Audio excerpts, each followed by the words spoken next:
देखिए अब हम बताने जा रहे हैं रिफ्रैक्शन। तो रिफ्रैक्शन, तो देखिए रिफ्रैक्शन क्या होता है। तो देखिए रिफ्रैक्शन, देखिए तो थोड़ा ध्यान दीजिएगा।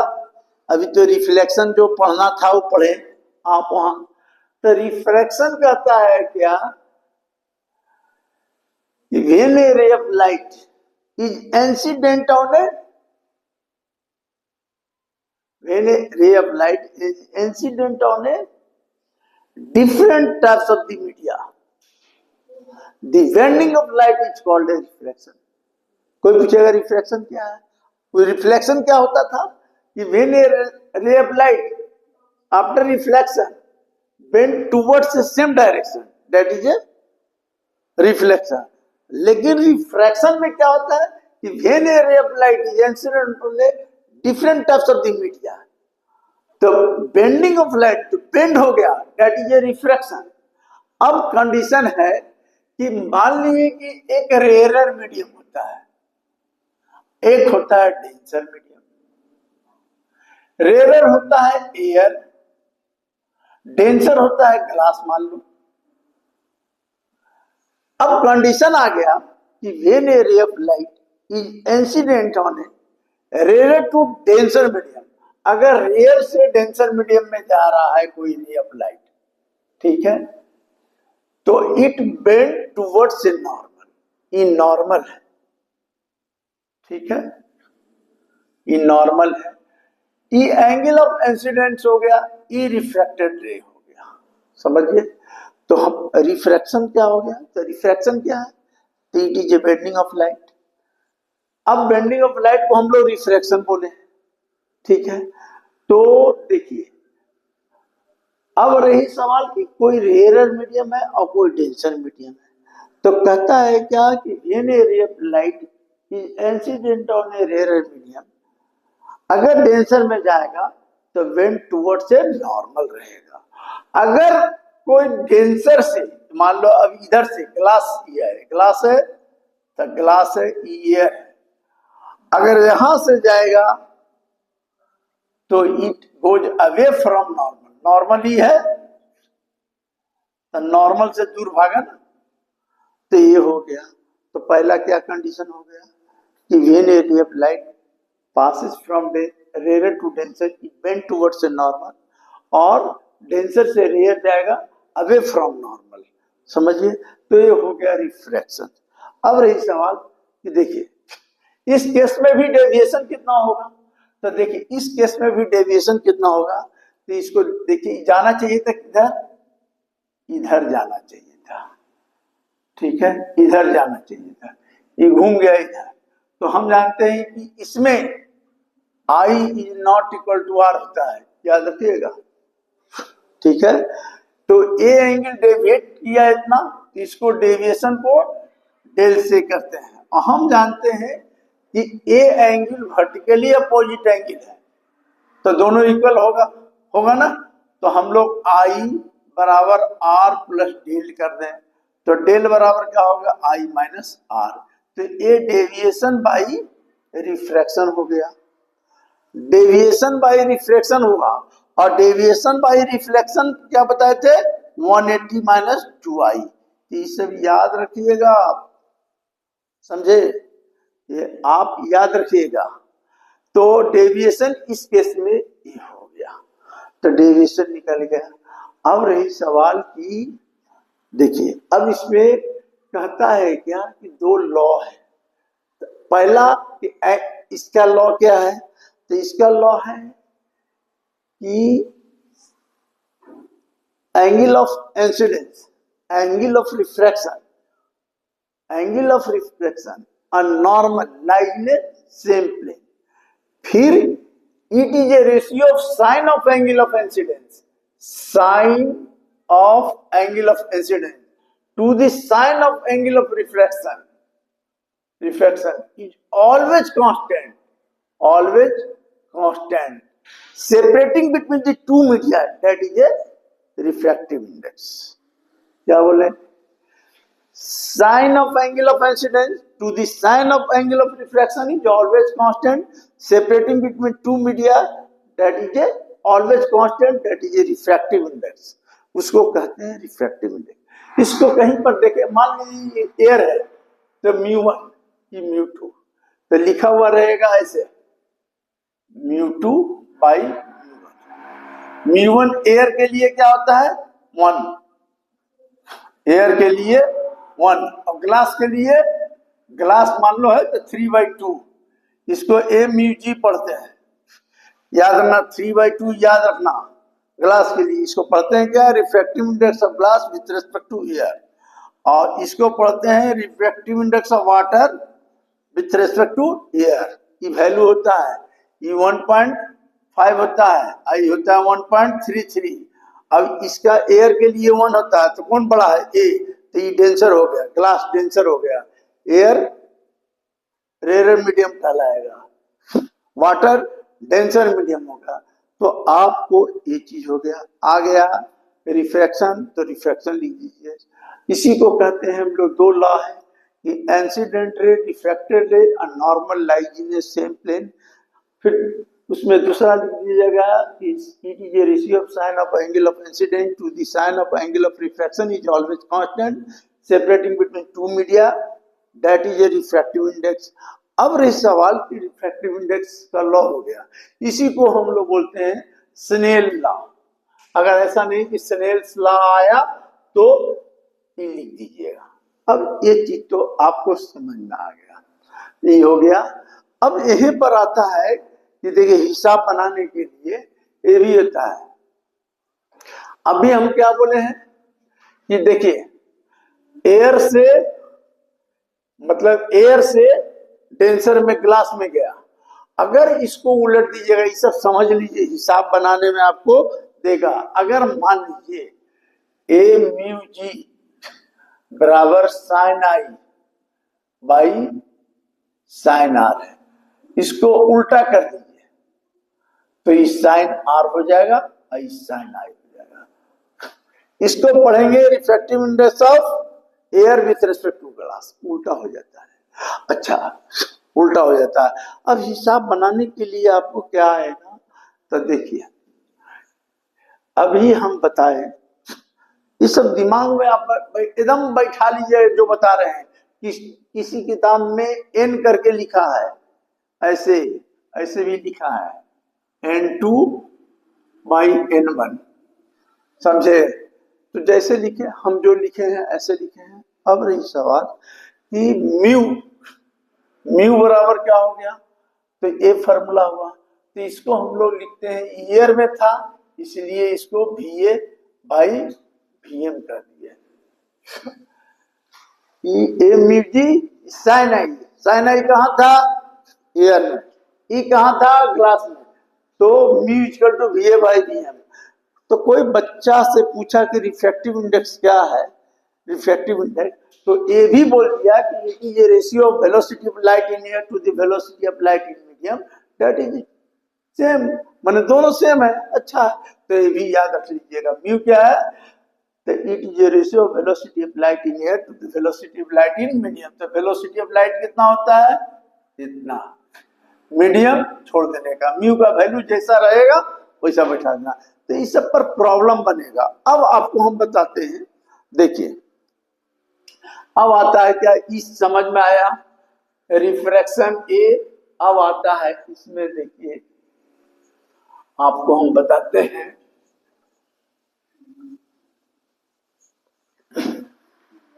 देखिए अब आता है क्या, तो आपको हम बता चुके आपको कि ये आपको बताएं कि रिफ्रैक्शन क्या क्या होता है। अब आता है कि रिफ्रैक्शन, देखिए याद कर लीजिएगा, रिफ्रैक्शन थ्रू डिफरेंट मीडिया। देखिए, तो देखिए refraction through the different media. अब देखिए एक ये भी कर लीजिए, चलिए ई एयर है। तो आप जानते हैं कि एयर है, ई ग्लास है। तो एयर के लिए μ1, ग्लास के लिए हम बता दिए हैं 1.5 यानी 3/2। ये डेंसर है तो रेयर से डेंसर में जा रहा है, तो क्या करेंगे, ऐसे ई आई हो गया, ई R1 मान लो, ठीक है। अब ई ग्लास हो गया, अब ई क्या हो गया, वाटर। वाटर कितना होता है 1.3 म्यू। तो ये भी देखो, ई रेयर से ये डेंसर में गया, और ये डेंसर से इसके कंपेरिजन में क्या है, ई रेयर है। देखो समझने वाली चीज है, ई एयर है तो 1 था, तो रेयर है ई डेंसर, तो रेयर से डेंसर जानता है, तो तुम खुद जानते हो कि इट बेंड टूवर्ड से नॉर्मल, घुमा दिए नॉर्मल की ओर। अब यहां जब आ जाएगा रे ऑफ लाइट, इस पर जाएगा, तो ये क्या है, इसके कंपैरिजन में डेंसर है, तो डेंसर से रेयर में जाएगा तो क्या होगा, अभी चला जाएगा, अभी चला जाएगा। अब ई R1 है तो ये एंगल क्या होगा, R1, ठीक है। अब यहां देखो, यहां पर लीजिए R1, तो यहां पर लिख दो R2। अब ई देखो, यहां आ गया, अब यहां आ गया तो समझो ई क्या है, पहला एयर, ग्लास, वाटर, फिर क्या हो गया एयर। तो एयर क्या होता है μ1, ई 1 पॉइंट, तो फिर डेंसर से रेयर में जा रहा है, तो डेंसर से रेयर में जाता है तो क्या होता है, अभी चला गया, R2, तो क्या हो गया R2, और ई क्या होगा, एयर में निकल गया तो इसको कर दो आई होगा। तो तुम जानते हो, देखो तुम जानते हो कि ये दोनों के लिए क्या स्नेल लॉ बताता है कि ए म्यू जी माने refractive index of glass with respect to air क्या होता है, sign i by sign R1।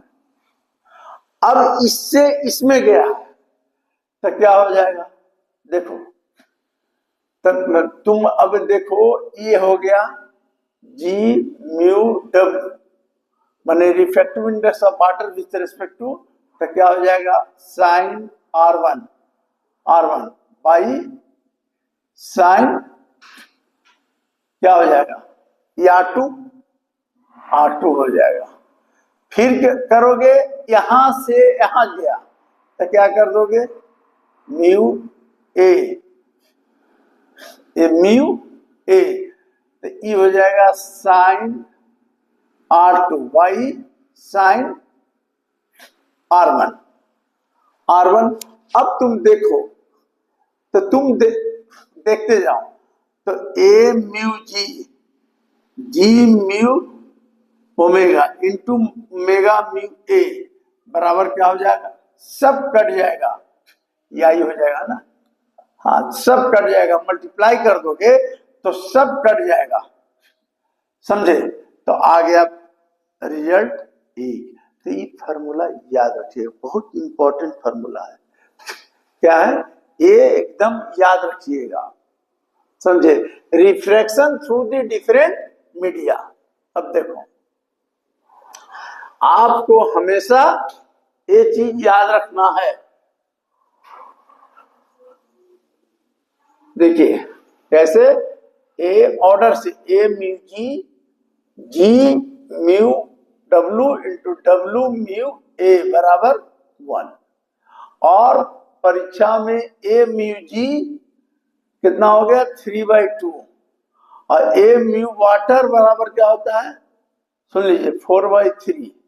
यहां उल्टा है तो इसको क्या कीजिएगा म्यू ए बराबर 3/4, समझे।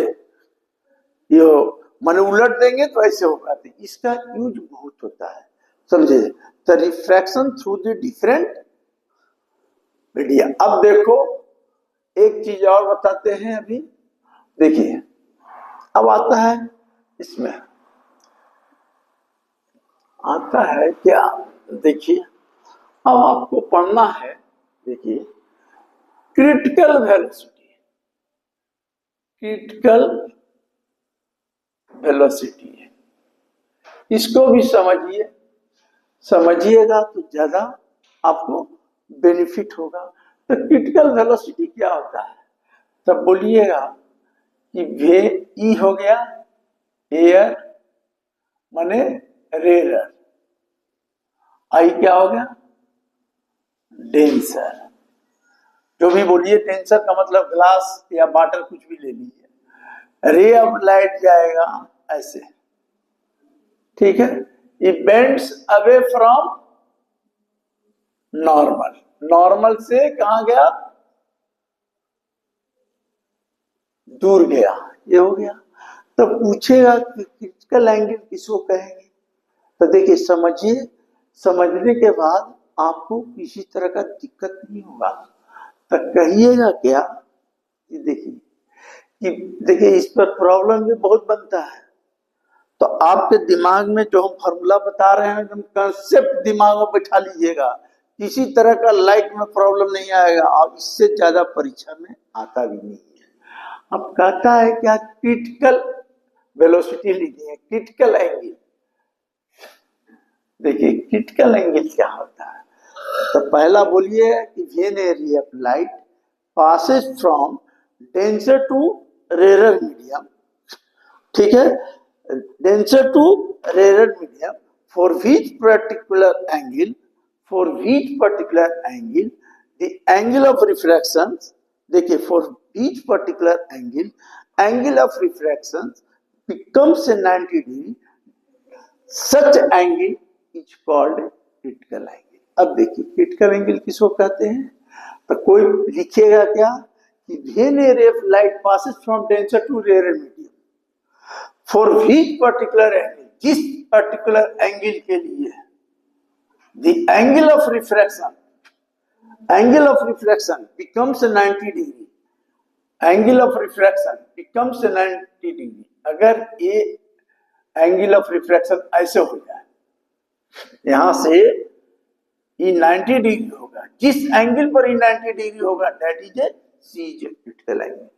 क्या बोले कि when a ray of light passes from denser to rare medium, for which particular angle, ये हम जानते हैं कि डेंसर से रेयर जाता है, अवे जाता है, अगर इस एंगल को इतना पर गए तो यहां से भागा, अगर थोड़ा सा और उठा के देंगे तो जिस पर ये ग्रेज करते हुए चल जाए, इसको कहते हैं ग्रेजिंग।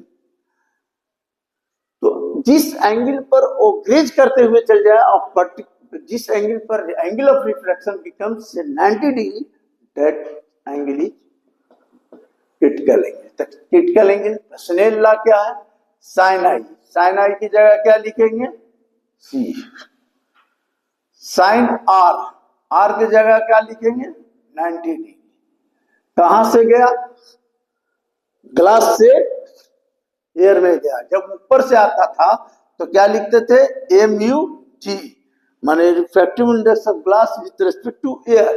अब क्या हो जाएगा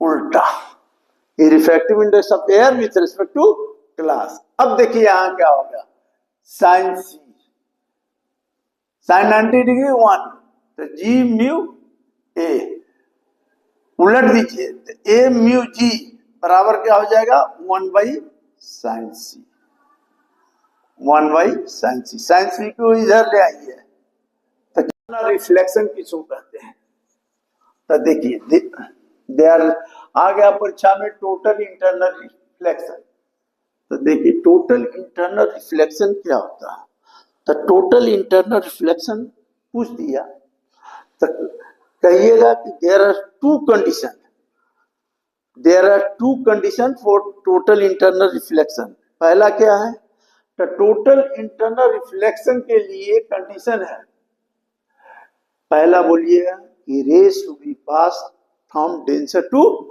रेयर, डेंसर से रेयर, एक बता दिए डेंसर से रेयर, रेयर में जाएगा, अवे फ्रॉम नॉर्मल। लेकिन इफ ई क्या हो गया, अभी हम सी बोलते थे, अभी हम आई लिखी है, अभी आई लिखी है। और जब सी लिखते थे तो ये क्या हो जाता था, ऐसे जाता था, ऐसे जाता था, तभी 90 डिग्री बना। थोड़ा सा दिमाग लगाइए। अब सी नहीं, अगर दूसरा कंडीशन लिख दिए, if angle of incidence is greater than critical angle, critical angle से ज्यादा होगा तो ये क्या होगा, रे ऑफ लाइट ये और ऊंचा रहेगा, तो यहां से न क्रीजिंग करके न यहां से यहां लौट जाएगा, माने गया और लौट गया उसी मीडियम में। तो इसको कहते हैं टोटल इंटरनल रिफ्लेक्शन। कोई पूछेगा, अब तो कितना आसानी से समझ में आ गया। टोटल इंटरनल रिफ्लेक्शन क्या है कि पहला the condition the rays to pass from denser to rare medium, फिर दूसरा कि angle of incidence is greater than the angle of critical angle, माने एंगल ऑफ इंसिडेंस जो होगा greater than the critical angle, तो क्रिटिकल एंगल से ज्यादा होगा तो रे क्या होगा, रिफ्लेक्ट कर देगा। This is a condition of total internal reflection. माने हीरा क्यों चमकता है, due to total internal reflection. समझे, जितना जाता है वहीं से लौट जाता है। तो ये हो गया आपका रिफ्लेक्शन, समझिए। तो रिफ्लेक्शन ये तो टोटल इंटरनल रिफ्लेक्शन बता दिए, रिफ्लेक्शन बता दिए। अब एक चीज आता है, देखिए कोई रिफ्रैक्शन में, तो देखिए बताते हैं अभी